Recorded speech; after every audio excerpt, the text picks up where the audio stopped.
Why, hello everyone, and welcome back to the Anime Club. I'm Nick Knack. With me is the great Lord Warren. Magical girls, woohoo!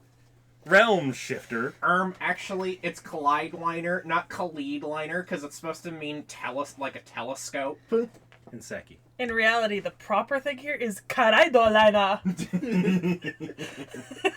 Or I could just call this Prisma. No. Fate, Kaleid liner, Prisma Illya. Season 1. You did this. We must always call all Fate series by their full given names, Nick Knack. Yeah.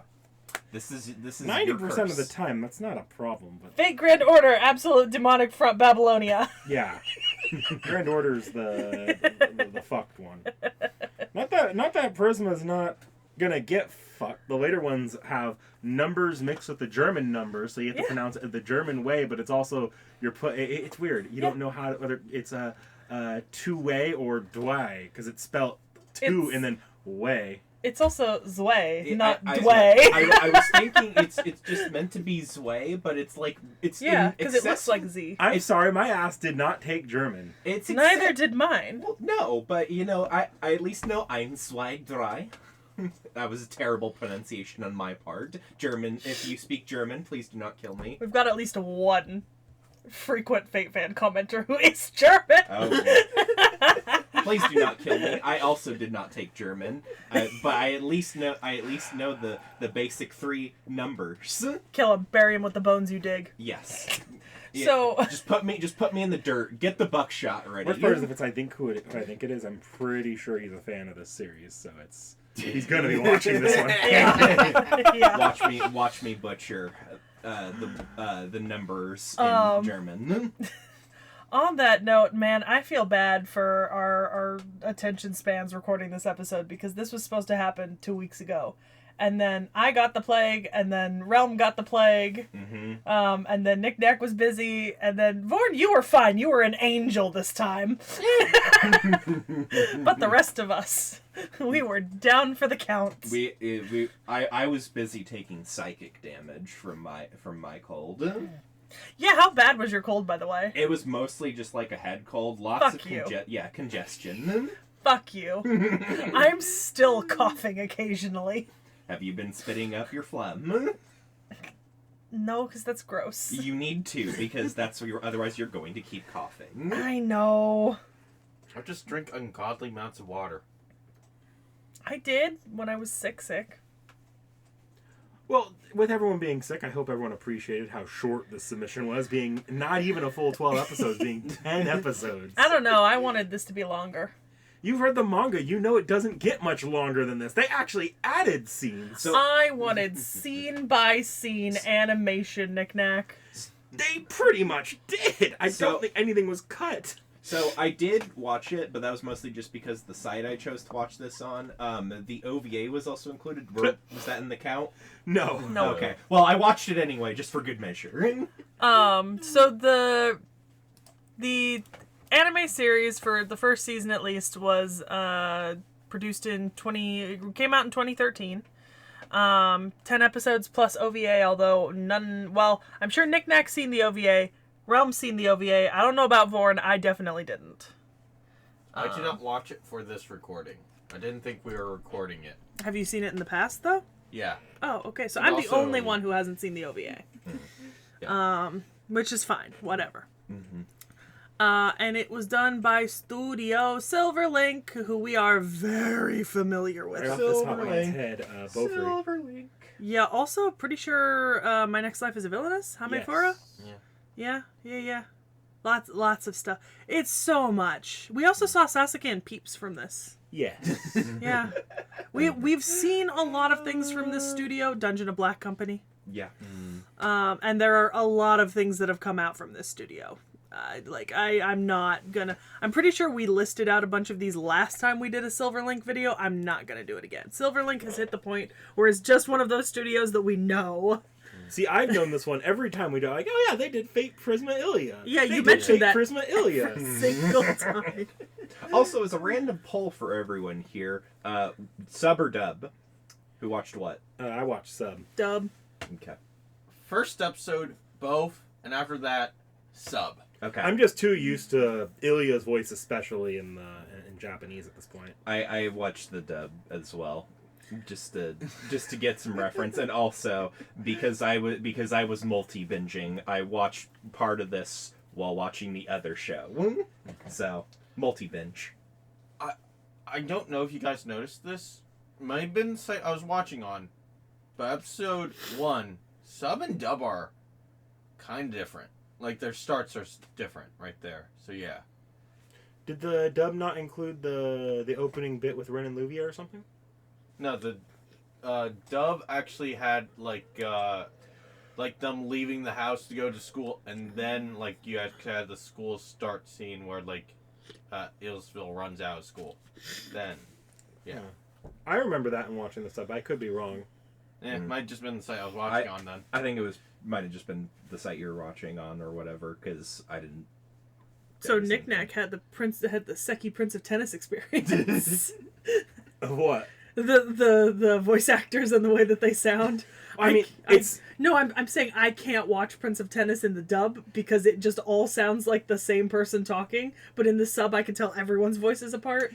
It's not necessarily that with the Ilya voice actor thing. It's just because I've read the visual novel at this point, so I've had hours and hours of that same exact voice from Ilya. Yes, that it sounds weird to hear anyone else. Yeah.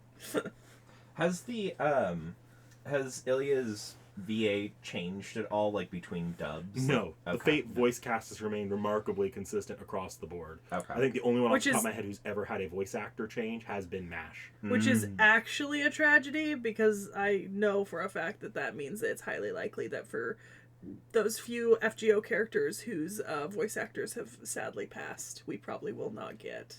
Not anytime soon, but FGO is willing to recast as time goes on. Again, MASH got recast early on. Mm-hmm. So when they want to use the character again, they will eventually recast. But Japanese companies tend to be very, very... they take voice acting very seriously. They don't recast unless they have to. That was because that's the very same principle with Persona 3 and the voice of Igor specifically. So because I know that's like been a very heavily debated like thing for Persona 6 is who are they going to use for Igor? Yeah. So it's yeah. But anyways, that was a slight off tangent. So, hang on, where were we at here? So sub and dub. We were discussing. We were asking sub and dub. Mind you, everyone, this is morning. We do not usually do morning recordings. It's not that bad for me. It's not that we've never done morning recordings. I said we don't usually do them. I didn't say we never do them. I haven't done them in a while. Yes. That should be realistic. Look, as the person who actually ran late today, I'm not going to complain about morning recordings. For the first time ever. Yeah. Seki, do you have the OP's name in front of you? I can. It's Star something. Whatever. It is Starlog by Chochu. Yeah. Okay. Anyone have any comments on that one? I thought the animation for the OP was pretty well done, given the time frame for when this series came out and everything. Yeah, it's actually a fun comment here. This series came out before Fate Zero, I'm pretty sure. Like, it came out after 2006, but before any other Fate anime. Yeah. When did Zero come out? Like 2012. This was 2013. Was it 2013? Yeah, 2013. Okay, never mind then. Yeah. Wait, so we had the original Fate Stay Night. Yeah. And then we had Fate Zero. Yep. Then we had this. Yep. Yes, and then UBW. The final season of this actually came out not long after UBW finished up.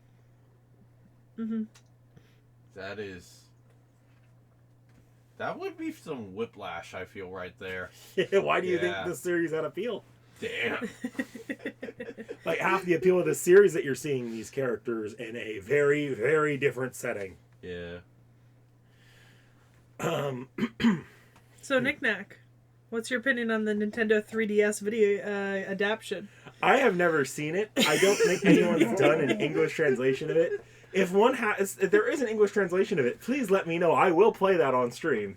Also, I would like you to know, Nick Nack, it is so very lucky that you did not have us watch this, perhaps, say, at, like, the mid to late points of last season, when I was watching anime in Europe, because this series is actually legally banned in Russia. Yes. What?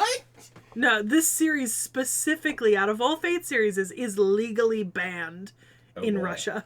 Look, Oh, this boy. it's not for any of the sections you've watched or read. Yeah. It's for what comes in the second and third seasons of the show, or the second arc of the manga. Like, it's not even banned because of the Rostkomnadzor after, like, 2021. Like, it's not even Rostkomnadzor unfairly banned after 2021. Yeah. This was banned before that. When people talk about Lolicon specifically, anime being banned, this is like always one of the first names that comes up as Prisma. Yeah. It's not. We don't need to get into it today. What bad could possibly happen in an anime about our little lesbian lovers? It's not even those two characters that do the worst of it. What? You guys haven't met the character that's the worst. Like, that gets, like, all of the, like, this is Lolicon. Oh dear. Oh my. We're not even there yet. So it's only, so what you're saying is this is only downhill from here. No, which is the horrifying part. There's, like, a downhill where it goes, like, where everyone's like, yeah, this is the weird stuff. Mm-hmm. And then there's a sudden spike in quality right after that where it becomes actively one of the best And- series. And keep in mind, Nick Nack is speaking on his own opinions and what he perceives as the general opinion of the community, and we have had commenters argue about it. Mm-hmm. So this is not universal per se. It's just common as a perception. Mm-hmm. Like, I won't get into it. This isn't even the season I know, that I'm just applies making to. the caveat here that you do not speak for the entirety of every Fate fan on Earth. No, but I know what parts of the series draw ire. Mm-hmm. And I know the series does draw ire. And I also personally get pretty uncomfortable during the parts that draw ire. Mm-hmm. I've gotten uncomfortable at a lot of things we've watched on this channel. We have watched many an uncomfortable thing on this channel, so And it's never what you would expect. yeah, It's never the stuff like Magical Girl Ore. no, Nah, that was just funny. Eh. That was just Look. funny. Which, on that note, by the way, this almost would have unseated Magical Girl Ore as my favorite Magical Girl series. Not quite, but almost. Look, let's either move off this topic or let me show you guys the scene, like the scene everyone points to, because it's... Okay, Nick Nack, Yeah. I'm talking about season 1 that we just watched. Yeah, I know. That's why I want to move away from this. Yes, if we can move away Yeah. from this scene. Anyways, so I actually Okay, but my comment on really liking this series is contingent on season 1, which means I'm allowed to say it. Yeah, but we talked about the lolicon and the banning and Okay, well that's irrelevant Yeah, to and my it's comment irrelevant. about We liking didn't watch it it this time around. Yeah. My Not comment that about yet. liking it applies to just the 10 episodes that we watched and the manga that I have read, which was fucking fantastic. And I think I gushed about in our off the shelf for it quite effusively. Like, this is almost enough in this first section to unseat Magical Girl Ore as possibly my favorite Magical Girl anime. But I also don't watch Magical Girl animes a whole lot.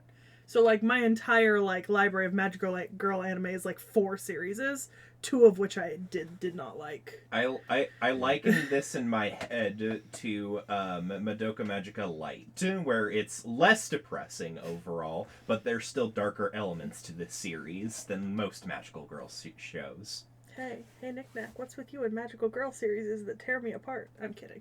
look, I've come to find out rather recently that Magical Girl fans really, it's not that they don't like Madoka, unless you're Vorn.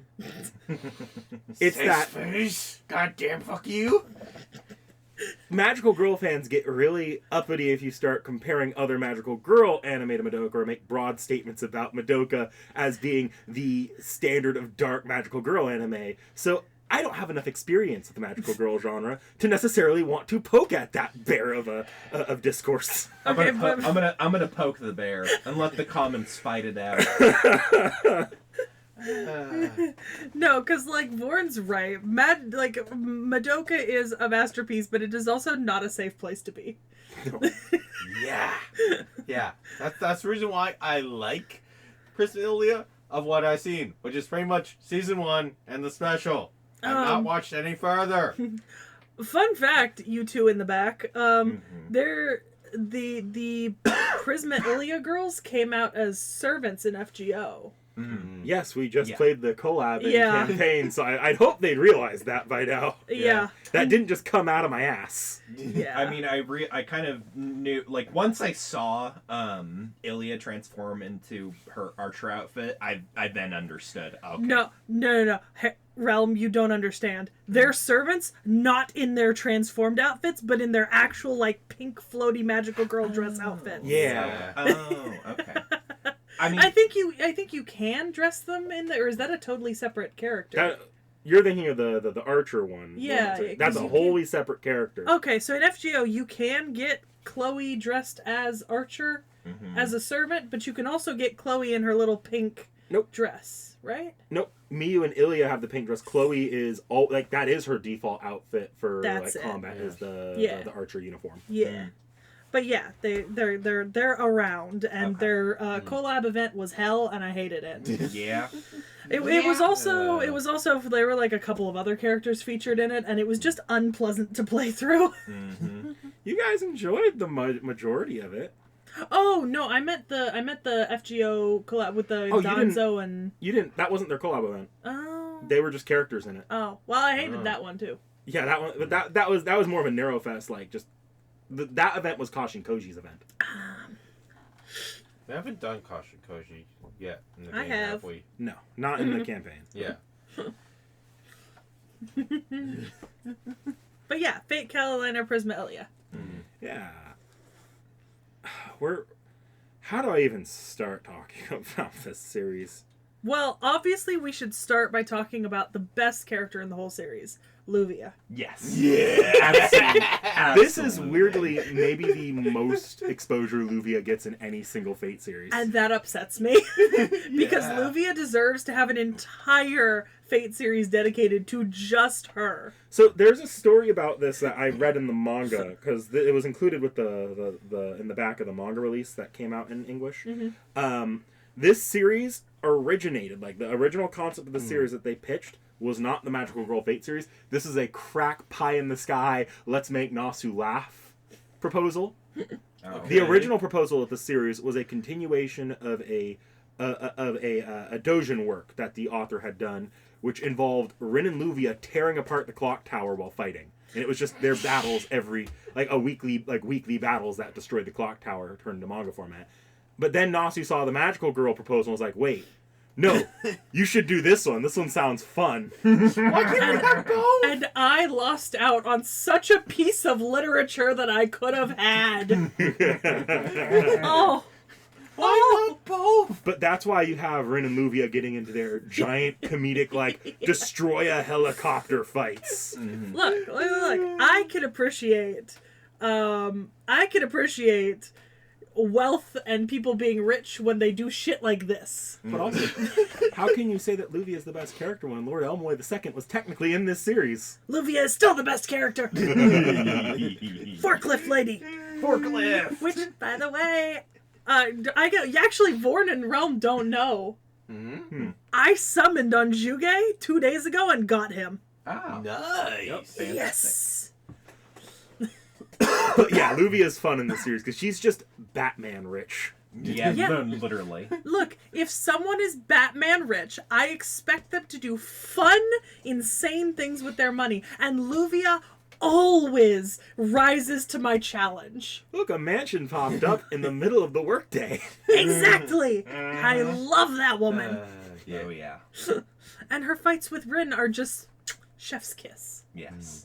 The entire series is starting the proposal that these two annoying magic sticks got annoyed with the two of them. Yeah, no, literally, that was the best part of. And that this entire series isn't like this isn't really that important. It's just Lord Elmaloy and Keisha Zelrich trying to get them out of the clock tower. Like it was like it only took me like a good chunk of, or not even a good chunk of time, to realize during like the good chunk of like the middle of this series, where they end up fighting Saber Alter basically in this in that scene, that most of the screen time was just Ren and Luvia bickering.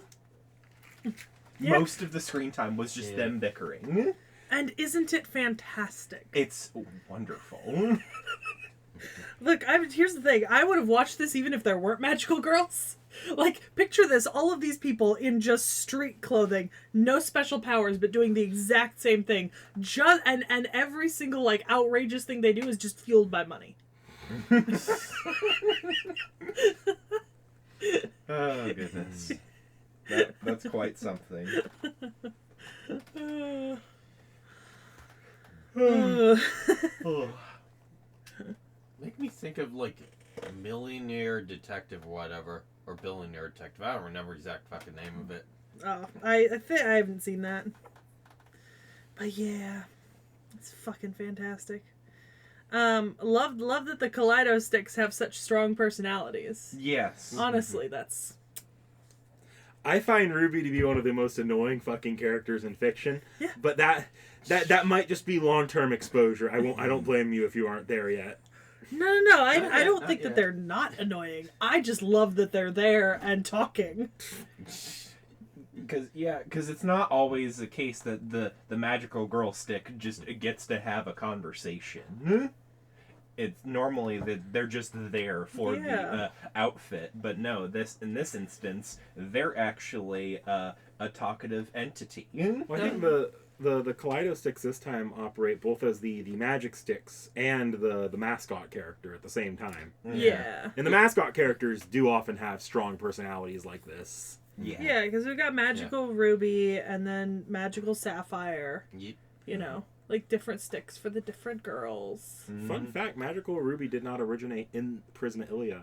Magical Ruby actually came from the sequel to Fate Stay Night, Fate Hollow Autoroxia, where it was locked away in Rin's chest because she didn't want it to escape. And why have we not watched Hollow Autoroxia yet? Because there's no anime for Hollow Autoroxia, it's a visual novel. Oh. I can never make you mind. read Hollow Autoroxia. Okay. You can. Wait, actually, I think I asked you this last time, but I forgot your answer to it. Where does this take place within the Fate multiverse, so to speak? In a different universe than everything else that's happened. Yeah, it's... Let's put it this way, and they hint at it a fair bit in this season. You know the Fate Zero Holy Grail War? Yeah. Imagine that, except Kiritsugu and Iris V are like, wait, no, this is a bad idea. Let's not fight in this war. Let's instead systematically dismantle it so that in the middle of the war, so that by the end of the war, everyone escapes happy and mostly alive, to my understanding. Though there is a weird lack of any of the mottos in this world, so who knows? Yeah. Which, thank fucking God. Yeah. It's a little interesting. So, I mean, I guess it could be a case of maybe Kiritsugu and Ilyasville just did a hit squad because they knew that they would be the chaos in this situation. Yeah. Well, also, and I know I'm controversial for saying this, but no Kiritsugus means no Sakura! Kiritsugu and Sakura have nothing to do with each other. Fuck. You mean Yeah. mottos? Yeah, damn it. And Sakura is going to be in this series eventually. Damn it. Well, so then they do exist to an extent. Sakura's a Tosaka, technically. Yeah. Oh, okay. Yeah. Oh, okay. Yeah. But- That's right. I was just kind of hoping I'd get away from having to deal with Sakura again. So then, wait, how But does- also, B, there's going to be other shit that comes in later. Yeah, but essentially, Realm, it's just a separate branching timeline. No, yeah, like I get that, but now I'm just having the conversation here. So then, how does this explain our dumbass Shiro in this timeline then? Because well, the whole thing as well was You see, I'm glad you asked. The manga Dumbass actually has a Shiro is- really great panel at the start Yeah. that explains everything. okay. This is a spin-off series. Please try not to take it too seriously canonically. See, I had a different explanation. Shiro is dumb is a canon event in the Fate world. Shiro will always be dumb. Shiro is so dumb he somehow manages to end the series anyway. There we go.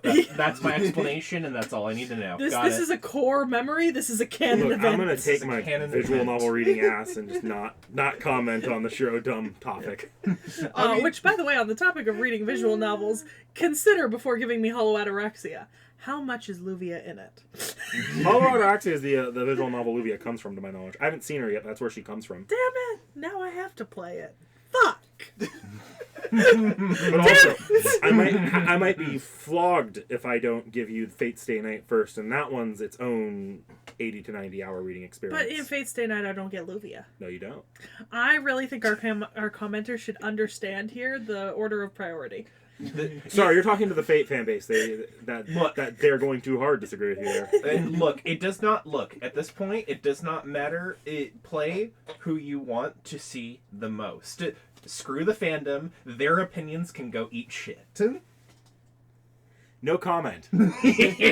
Our channel's pretty much based on that now. You're dead. I want to see a flame war in the commentation at my own unhinged comments. Look, I'll say this: half the silly shit in Fate has it came from Hollow Ataraxia. Hollow Ataraxia has like an actual story to it, but then like it has these vignettes that are just a lot of fucking around. I love that. Yeah. I love that.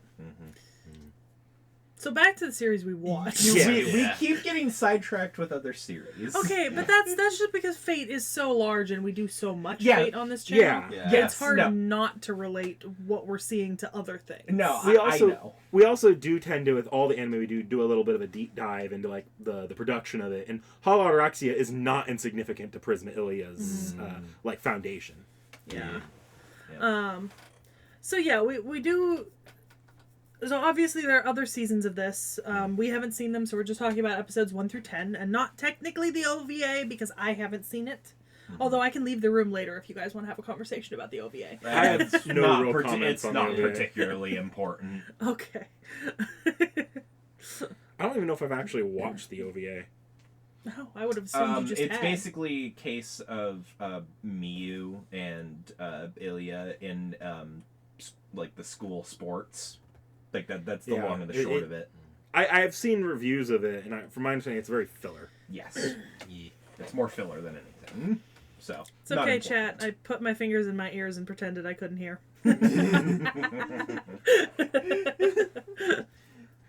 All you need to know, filler episode. Don't worry about it. I find the OVAs are often just filler or like end of series cap-offs where they just want to kind of give you like that extra like 20-30 minutes. There is one of the Prisma Illya OVAs that's just Carnival Phantasm, but for Prisma Illya. That Which sounds seasons? so good. It's a bit of a trip, but that's another topic for another day. Oh my. A Scooby snack. What you gonna do for a Scooby snack? Is any comments from anyone on our main duo, Illya and Miyu here? The power of magical girls. Imagination. Yeah. Yeah, you did. Oh my god. I love that Illya is a really good magical girl, because she's just like dumb enough to be a good magical girl. She's just got enough whimsy to just embrace the magical girl aspect. Whereas Miyu is just way too overly analytical, especially for a girl her age. It's really funny. I do like their dynamic throughout the series. Yeah, at least what we've seen so far. Yeah.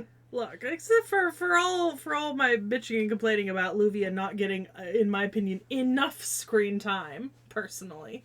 Honestly, they're all fun characters to watch, you know, especially in the context of the first season here. Like, I loved reading about it, and you were right. The book is very, very short. And this adapts basically every single scene, which is great, because some of the facial expressions and some of the shit that goes down, you know? This is like a level of absurdity that is comparable, I think, to Magical Girl Ore in terms of, like, the level of sheer weirdness, even if the tone is different. Although I wouldn't say the tone is all that different. Maybe slightly less violent.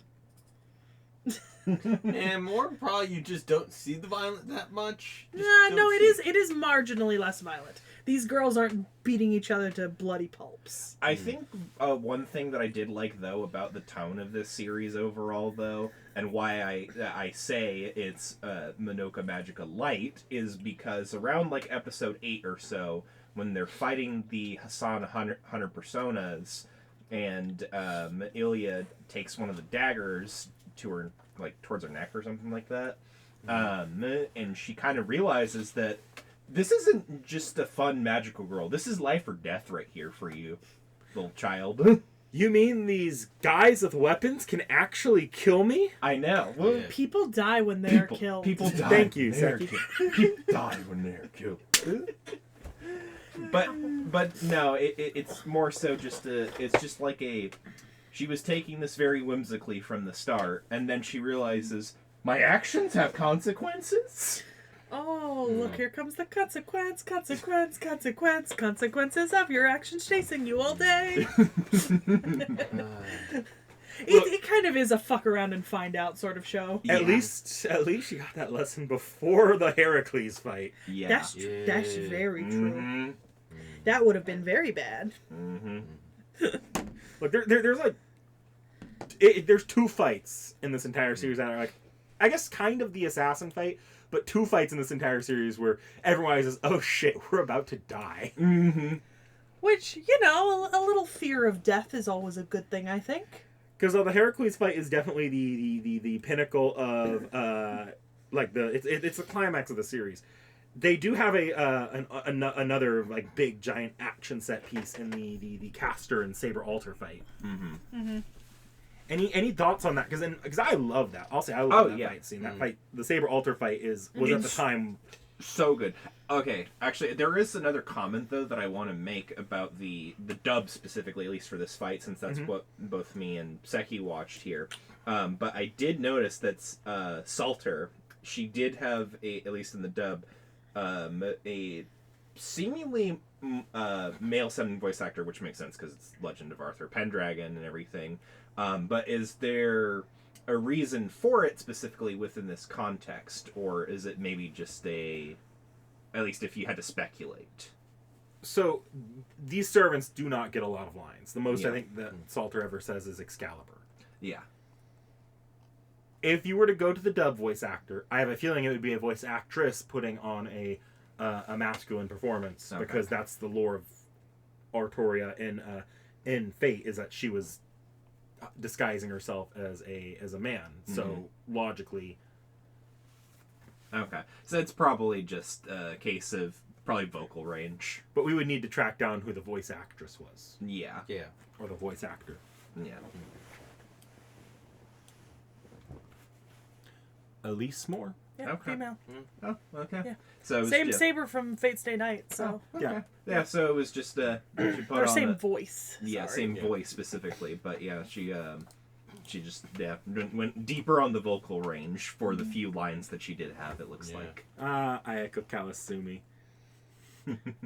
I don't like scrolling through this that I see so many things I recognize that aren't Fate. She's an accomplished voice actress. I know, it just it feels unnatural to see anything Fate in a non-Fate context. If that makes sense. You know who else in Fate she voices? Oh boy. Fu. That freaking. Oh my god. Jesus. That's Look, I get you have to you don't like Saber, but like, voice actresses are different than their characters. Mm-hmm. Yeah. true. Let's not Except for Shootin' Doji? Oh yeah, no, Shootin' Doji was literally modeled in appearance. Like literally all of her proportions are based off of her voice actress, and her look even looks like her voice actress. Yeah, so except for Shootin' Doji. Okay. Interesting. Okay. Who looks identical to her voice actress. So that's the whole design around Shootin' Doji. Okay, Yeah. I see. Well, there's other things going into it, but Yes, of You course. But yeah. I think you've already explained this to me. I'm trying to remember. But the servants, they're being Mind control, corrupted. So these are not. You'll get more lore on this later as the series goes on Okay. if we watch more of this, which I'm sure we'll watch more of this eventually. But these are not full servants. They're almost they're a different way of. It's a different type of summoning altogether. So these servants, they're closer to the shadow servants in FGO than anything. Okay. Mm-hmm. Where it's like this is just never a fully summoned servant. Mm-hmm. I guess that would also like make sense, especially given the appearance of Salter, because she's not under normal circumstances someone that would normally come out, I'd imagine.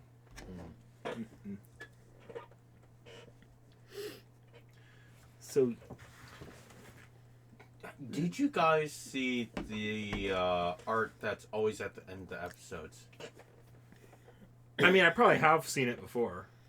I really like that art. It reminds me of how they were doing the same thing for King's Avatar, and like I always love like those like because like they're always like very nice artistic like arts right there. So yeah. I wonder if the art they put at the end of the episode, was it in a different art style usually? Yeah. Well, it was probably art from the mangaka that they put at the end of Oh. every episode. I think I Okay. do remember that. Mm-hmm. Yeah. Like if I pulled out the manga volume I have, that'd probably be the art style on the front. It was, as far as I remember. Yeah. Yeah. Did anyone watch the post-credit scene? No. Which post-credit scene?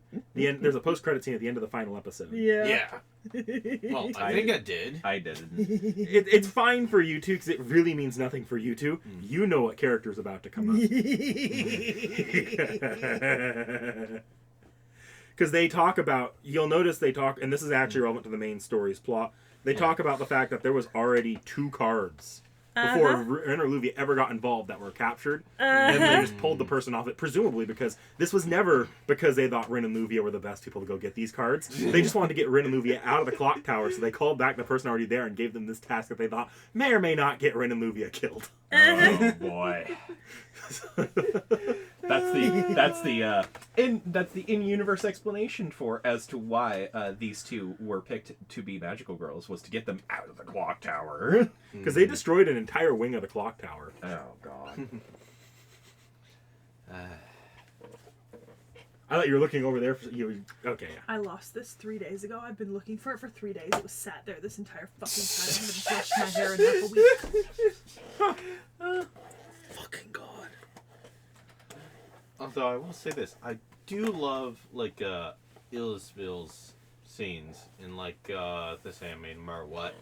The Mara season, just her scenes are always funny as shit. Ilya or Irisville? Irisville. Irisville. Yeah. It's definitely interesting to see her actually become a mother.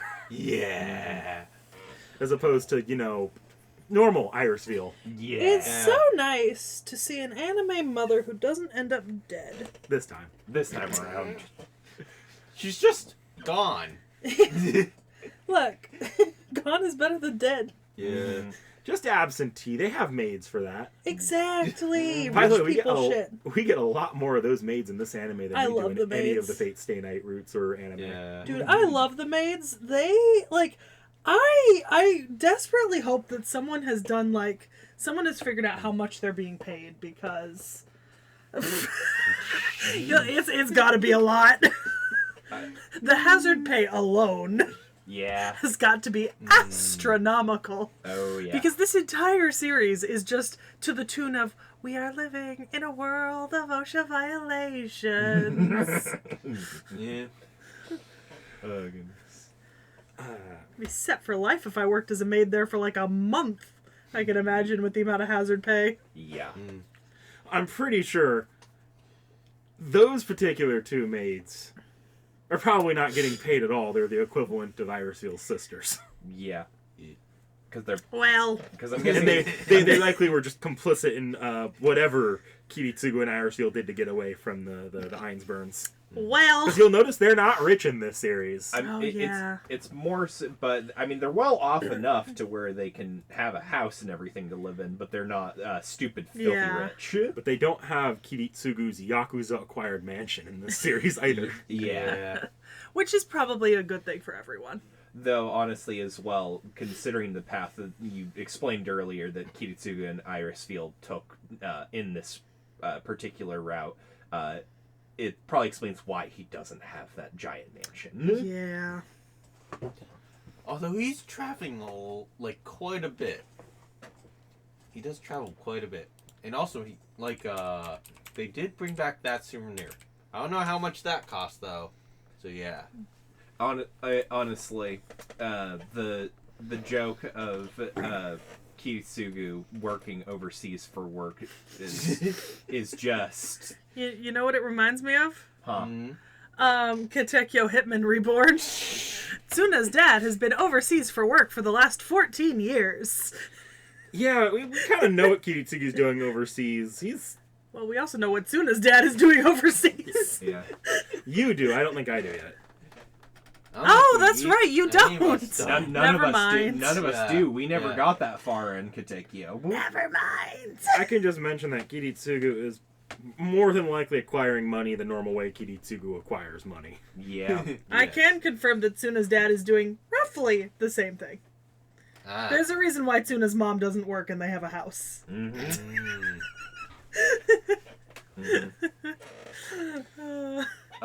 Yes, my favorite. The black market. Wait, where's the Einsberg mansion? I just realized that. We don't know what happened to the Einsberg in this Yeah. timeline very well, knowing the Einsbergs were had a high investment in the Holy Grail War that Kiritsugu and Irisfield dismantled. I don't know that was an amicable separation. Yeah.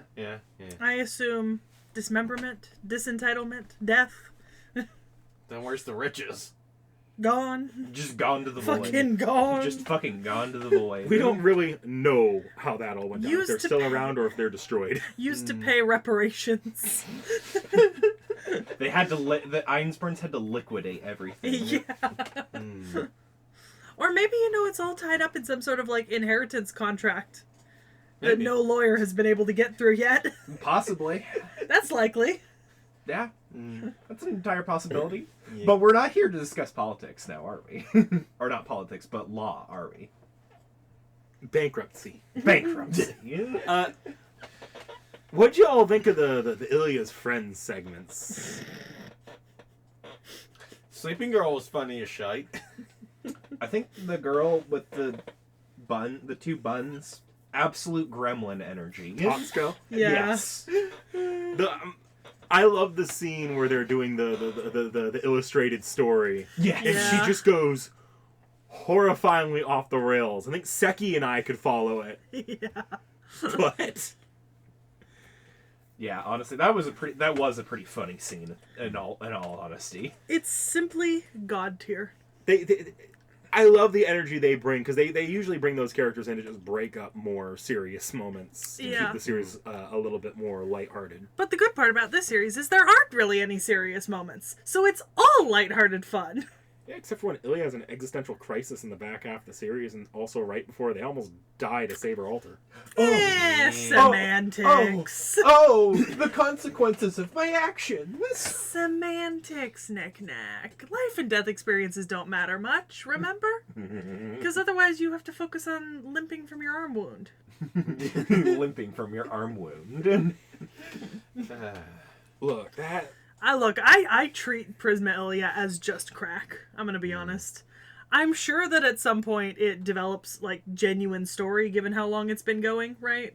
Presumably they move into having actual story, but this first series just feels a little bit like crack. The whole way through. Do you know what I mean? It kind of feels like a series where they almost started it not expecting to get more seasons. Oh, 100%. Yeah. I mean, Like Gallivant, where they're making the in-jokes about never getting new seasons and stuff. It feels like that.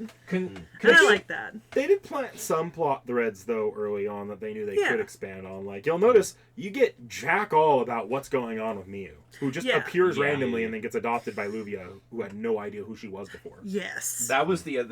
honestly, Miyu is kind of a mystery up to this point, it feels like. And that's who you need to really think about going into future seasons. more Mio than is anyone important. else. Yeah. Yeah. But also to comment on your thing about this series being cracksecky, Mm-hmm. considering what Nick Nack also explained earlier about how this got pitched to Nasu, it Yeah. makes sense that it wasn't really set up to take off and be super successful, but it did anyway. Look, the Mushroom Man in my walls and me don't always agree, but I think I do agree on this one.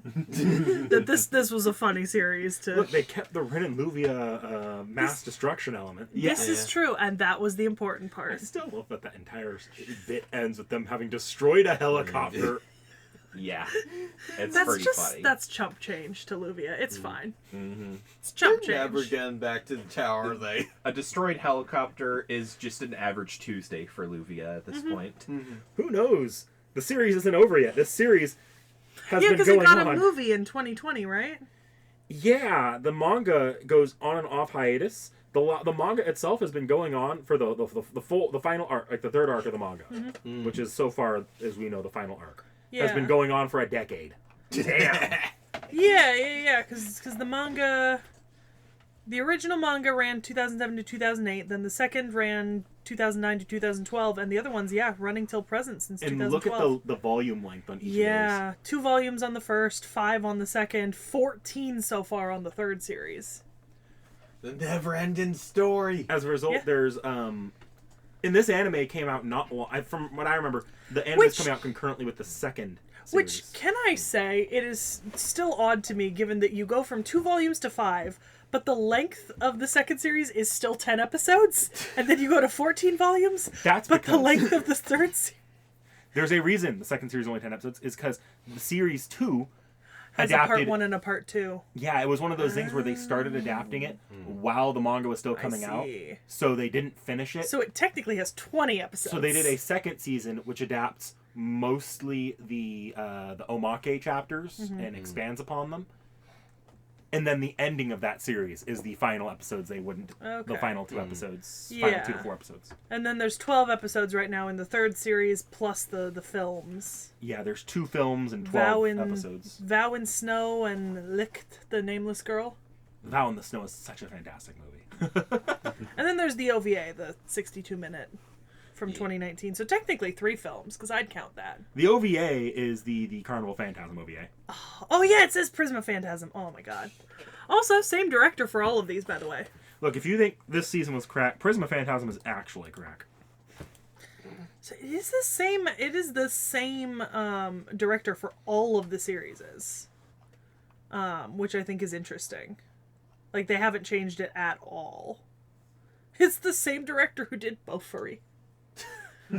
What? I'm not sure that gives. Okay, I understand obviously that like the director is not wholly responsible for a series, but that does not give me faith going forward in Prisma Illya because I feel like Bofuri season 2 shit the bed. Rip. Yeah, I don't know, because if it's a story problem with Bofuri, Yeah. that's on the original, because of a light novel first, right? Yes. Yeah. Yeah. Not that I don't have my problems with this director, because a lot of the changes from the manga that are more spicy were directorial. Well, I mean, Oh, considering they also did the series A Sister's All You Need. Oh. Oh. Oh. Look, And Invaders of the Rokujoma. while people are positive on It's this, the same director. all I'll What? do is Invaders of the Rokujoma is the same director. Oh my god. while people are still positive on this anime, I'll promise season 2 and 3 are not like things get better after season 2 and 3 again. You know what else So this what you- director did? So, but what you're telling us is we're gonna have to suffer for two. If I two more continue this, seasons. I want to have Seki read the manga first. Okay, that's fair. You want to know what else this director did? Baka and Test. Oh god. But I like Buck and Test. I'm just saying. But Baka and Test was also a light novel There's to some begin with. interesting things in Yeah. this list. Oh. It's quite the directorial resume, isn't it? I mean, there's other stuff in here too. I'm obviously just picking up like stuff that I think is funny that has been done by the same director. Because they also did Bakemonogatari, and you know I love Bakemonogatari. I haven't seen Yeah, the yeah. anime though. I've only read the manga. I don't know if you've seen the anime or not, but this is an anime, not the novel. Didn't we watch the Monogatari We watched season? Bakemonogatari on Oh no, channel. Bakemonogatari. Yeah. Sorry, I thought Baku. No, it's Bakemonogatari. I was so confused there for a Yeah. second. I was like, did I was like- hallucinate I was- watching yeah. this with the channel? Yeah, I was about to say the same thing as well. Felt like I hallucinated watching it. Yeah, well, that's because you have bad taste, trash taste, everybody. says the person who really likes Naruto. Look, I willing to challenge you on that, and we'll put a poll up for our audience. We'll see who has the better taste. Oh boy. Okay, chat. Well, we're gonna put a poll up on this. We will. When this episode comes up, we'll put up a poll. And what you all have to remember to keep in mind is the list of things that Knick Knack has submitted and the list of things that I have submitted. No, just do it for all 4 of us. I don't know. I like my chances. I like my chances. Our audience is a Fate audience, and like half the things I've submitted are Fate. I'm sure that our audience watches other things other than Fate because they're not all one-note weirdos. I don't know. The views say otherwise. Hey, people watch other anime. And I'm sure people who enjoy Fate understand that they can enjoy other series.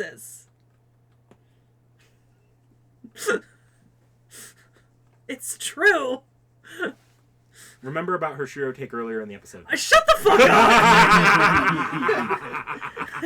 Shut the fuck up! We're not talking about how I feel about individual characters. We're talking about my taste in anime. So look very closely at what he's put in versus what I've put in. Guys, remember every time she complains about reading in Fate Grand Order and reading visual novels. Shut the fuck up! That's unrelated! Stop trying to bring in other things that are unrelated. I mean, I will say this. With the Fate anime that we've watched for the channel, the Shiro dumb is actually pretty much true until you show us something else. Yeah, Shiro Or- Dumb fits across all of the anime series that we've watched Yeah. as a canon event. It really does. Have we ever seen an intelligent Shiro? Not really. No, no. I have. Yeah. But that's because you play fucking visual novels. And also, so that's also the point. Where is Intelligent Shiro? Intelligent Shiro does not exist. Intelligent Shiro is a myth. Until intelligent Shiro strikes me down and appears before me in a blaze of glory. Intelligent Shiro is a myth.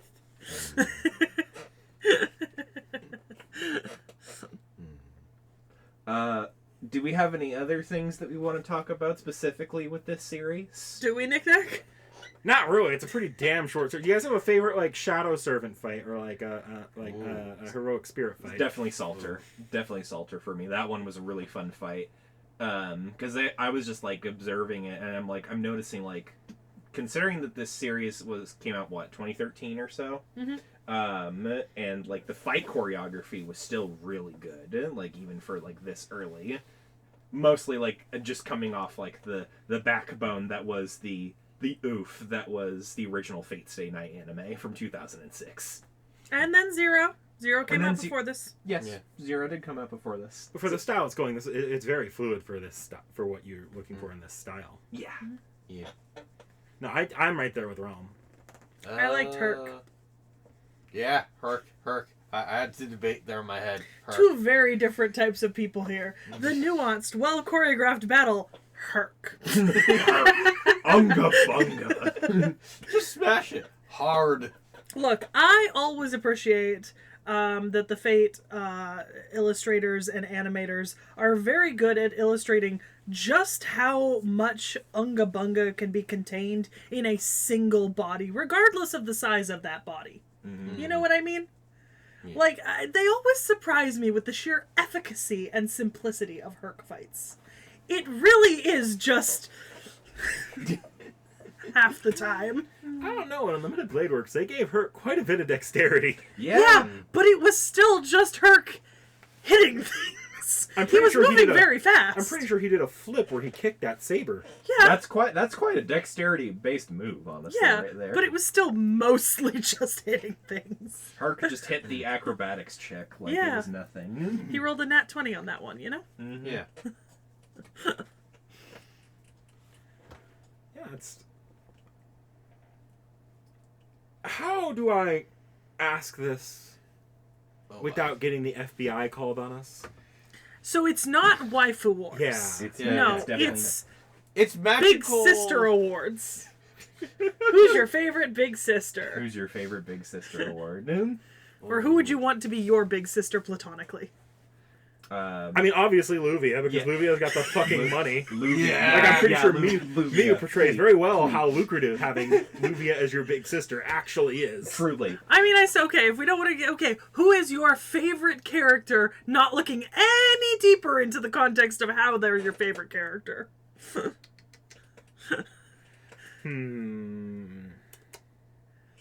dang it! Now you have a fight in my head.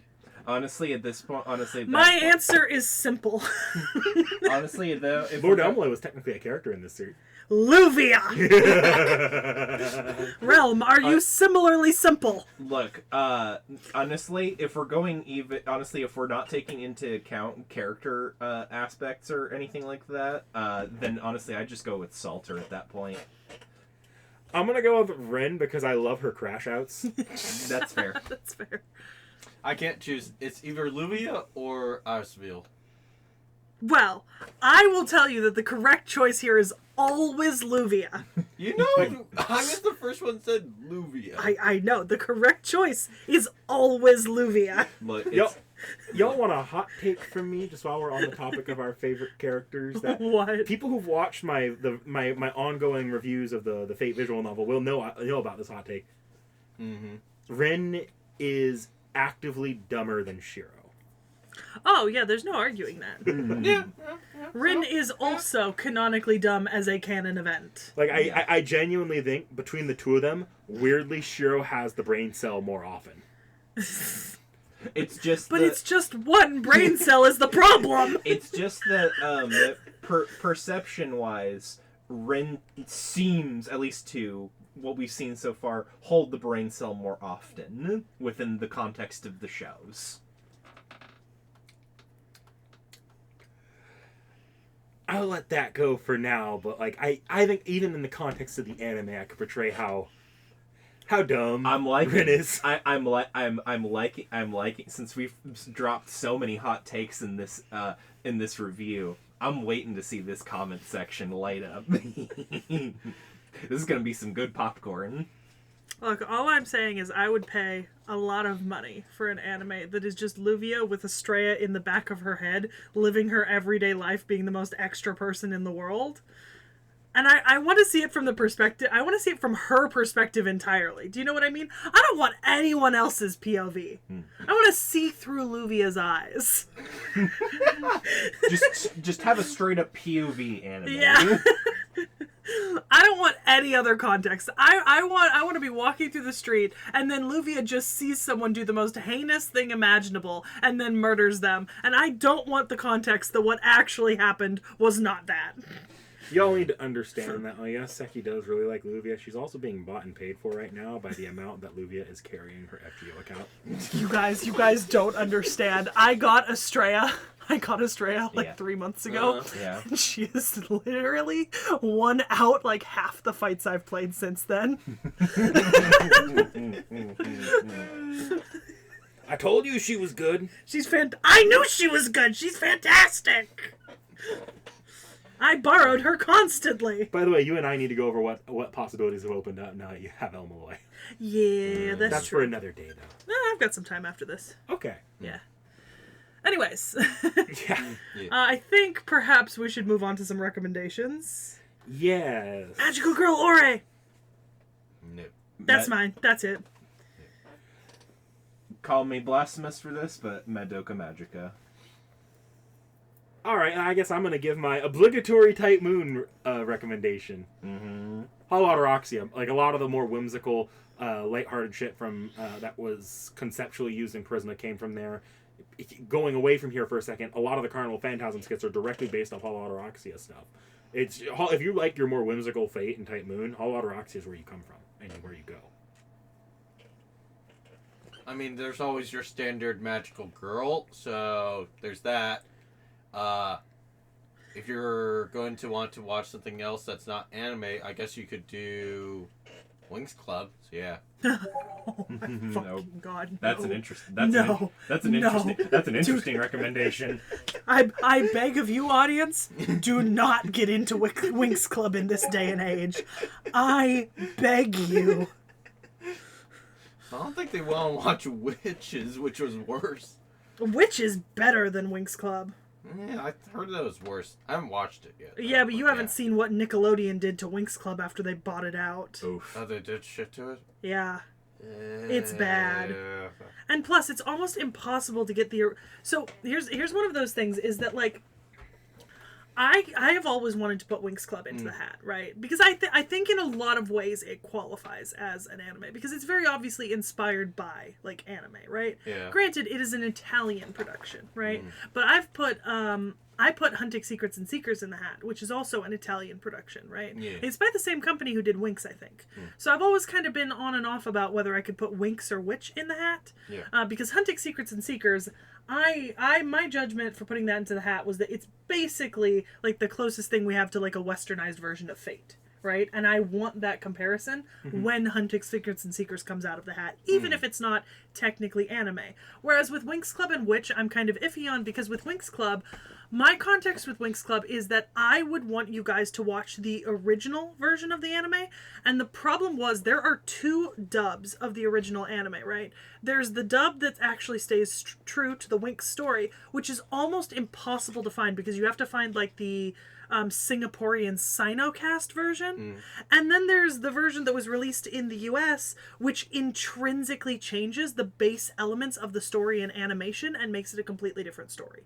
And it's incredibly hard to find that original version of Winx, which is why I've always hesitated in putting it into hat, even after Puella was put in, on the basis that Winx would be an interesting comparison to other magical girl animes that we've watched, because it is sort of a Western equivalent. That was equally popular with kids, but it's so hard to find the version that you guys would need to watch. That and what has been done to that series since Nickelodeon got a hold of it is just, I mean, they've essentially like ruined it, basically. Yeah. I'll wait for Realm to come back, but I guess probably a good time to start moving into what's next, and we're being transparent about this, if I remember right. Yeah, we're being transparent. Now, I still want to this. go over like how this like what the decision making process, because I thought it was Here, pretty fun. here, I'll read out my own arguments. Yeah, no, but we'll wait till Realm comes back Yeah. so we can have everyone here for if they want to add anything. Yeah. Sorry, editor. Probably Knick-Knack knowing that. Yeah, I'm Gotta- gonna make you edit this. Yeah, sorry, editor Knick-Knack. You're going to have to cut a long section out. You're gonna have to find that SpongeBob imagination gif for earlier in the episode. By the way, I added a past Knick-Knack bit into the to the off the shelf for Seraph. Oh no. I literally, because you know that part where I'm like, I can edit in BB poking you with a needle while you were sick. I literally looked at the logistics of that while I was, and I'm like, fuck you, past Knick-Knack. I just voiced over that. When we were recording Seraph, I was still like partially sick, and there was this really funny interaction where I had been complaining to Mom that the brand that makes my favorite cough drops wasn't making them anymore, right? So I was trying to find something else because I hate those damn honey and herb Ricola ones. Yeah. Like they taste just so disgusting. So, like, halfway through recording, my mom comes in, and she's like, hey, I know you don't like the cough drops you bought, but I bought a different flavor. These ones are berry. You want to trade me? And we're, like, trading cough drops like it's some illicit substance in the background. I just muted her mother and, like, commentated over it when that happened. Yeah. And here you see the 2 sick people in their element exchanging. Oh, I just said, like, you can see the 2 of them exchanging illegal substances. Disgusting. Yeah. She got me these ones instead. And then it cuts to Seki, once her mother leaves, just giving a long rant about cough drops, which I totally kept in. Because the thing is, I used to buy from this company called, oh my my god, I've forgotten their name. Yeah. Anyways, but I used to buy from this specific company. Yeah. The thing is, they don't make medicated cough drops. It's literally just like fruit pectin, which is good Yeah. for sore throats, and a little bit of flavoring, right? So it's like 100. It doesn't matter how many you eat in a day. You can't like overdose on them. You can't take too many. And they were green apple flavored, and they tasted just like Granny Smith apples, but were like really soothing to your throat. And then I went to buy some more of them when I was sick. Turns out now all they make is cherry, sugar-free cherry, and watermelon. And I hate cherry flavoring in like cough drops and stuff. Like, I hate it so much. And this was the only people that did like a good green apple that wasn't medicated. And the thing about the Ricola ones is that they're fucking medicated, right? Which means that you have to limit how many you eat because you're not supposed to just keep eating them. You're supposed to take them as needed. But that's because I cough so much when I'm sick. Like, often that's the worst part of recovering from being sick for me. So it was nice having a cough drop that was just pectin. So, now that we're all here... Canonically, you now have to leave this other rant. I may as well. Sorry, Seki. Nature was calling, and I was not prepared for your Winx Club rant. Look, it's fine. We Nick just... Dak, you have to canonically leave both of these rants in. I'm sure I do. But, so, if for anyone because this is the first time we technically did it, Yeah. the way we're picking anime outside of the randos... Well, we explained this in the stream. Yeah, but may as well... Because Okay. it's the first time we're doing Yeah. it. So, everyone gets to make their pitch to the person who picked, and I get to pick them, or I can say, fuck it, we're doing rando. So, And then at rando, we'll always cycle to a random pull of the next person coming out. yes. But it can't be the person who picked rando before. But full disclosure, because of logistical issues... Thank you, Saki. Because of logistical issues, we had to pick this in advance, and we decided to not rely on our acting to recreate the scene. So instead, we're going to explain what happened. So obviously, to set the stage, I approached everyone. I was like, "Hey, give me your pitch and why you want to watch this anime and why I should pick it." Seki said she wanted to present her own argument. I said, so I think you should let me do Fairy Tale. That way we can logically spread it out throughout the course of the season. Because you all know I'm putting in Fairy Tale 5 times, and you do not want to end up watching 5 submissions of Fairy Tale back to back to back to back, with some of them being 20 episodes right at the end of the season. This is one single arc, and it's under 20 episodes. That should be a winner. Following that, Realm made a proposal. You remember your proposal in your reading? Yes, I doubled down, saying, I'm fine with letting Seki have this one out. No, that's not actually what happened. You suggested Frerin, I and then I argued against you. So I suggested free. Yes, I suggested free Ren. As a what is it? That was my first suggestion. But eventually, I did come around and say, what is it? I did come around. Well, you came around and endorsed her ultimately, but you did make a point for Frerin. Yes, I did make a point for it. And it was a very good point for Frerin. I would like to bring up that I did, in fact, try to argue against Frerin on the basis that he suggested it because it was new content to the channel. And I was like, well, it's not, because we've been doing a bunch of off-the-shelves on it, so technically that's not correct. Because I'm a dick. Sorry, Realm. And then eventually, Vorn approached with another suggestion. Redline. And my proposal was, watch Redline. the trailer! So, I had to sit there and now think about the reasonings here. And let's see here. I thought I laid it all out.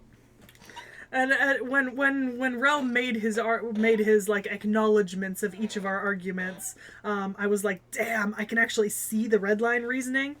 And, like, that's unfortunate because now I feel like I'm gonna lose, but I'm still fighting for Fairy Tale. Should I just read out my full message here? No, that's not. You can maybe put it on screen if you want, but... Because it was a long message. Yeah. Well, It's your choice, really. I had, like, reasons I would have picked each of them. Yeah. Seki is right about Fairy Tale. Ain't nobody wants to watch 5 100 submissions episodes. of Fairy Tale in a row, so pacing that out properly is a great, wonderful idea. Frerin is actively on my backlog because I never finished that first half, and I want to because we read the manga on the channel, and I loved it. If I'm honest here, all things being equal, Frerin probably would have been my pick However, I had an interview that coming Monday, and a lot of shit going on, including editing the Fate Stay Night review. I had jack all for time, and I've only had free time since the interview's been over, meaning I would not have had time to watch a 20-episode anime or even a 14-episode anime. To be fair, the Fairy Tail Submission was not 20 episodes this time. So, but still, in terms of time context. I like that I'm still arguing this, even though this is well in the past. So, with that in mind, I knew nothing about Redline. Didn't know if it was good, didn't know if it was bad, didn't know what the fuck kind of movie it was. I just knew it was a movie. So Redline got the pick. I told you to watch the trailer. Did you not watch the trailer? No. Oh, then you stupid. Why would I? It's a movie. I also went into this completely blind. So did I. Remember, since then, I also went on to go watch the Unlimited Blade Works Dean movie. I don't care about movies being bad.